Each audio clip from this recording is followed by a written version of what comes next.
শালিদা model T08।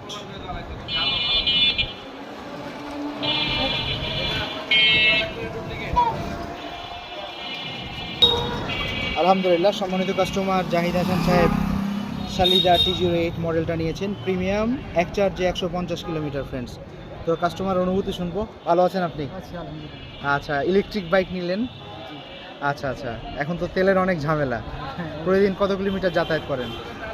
15-20 kilometre. তো mileage তো মাশাআল্লাহ এটাতে 150 কিলোমিটার পাবেন। তো আপনি হ্যাপি? আচ্ছা আচ্ছা, আলহামদুলিল্লাহ। সম্মানিত কাস্টমার, উনি নিয়েছেন আমাদের এই মডেলটা। তো যদি আপনাদের পছন্দ হয়ে থাকে দ্রুত স্ক্রিনে দেওয়া নাম্বারে যোগাযোগ করবেন এবং সরাসরি চলে আসতে পারেন আমাদের শোরুমে। চমৎকার গাড়িটা শালিদা T08 মডেল পেয়ে যাচ্ছেন আমাদের কাছে। এটা পেয়ে যাচ্ছেন আপনারা ব্ল্যাক কালার এবং রেড কালার, দুটো কালারের মধ্যে পেয়ে যাচ্ছেন, ব্ল্যাক কালার এবং রেড কালার।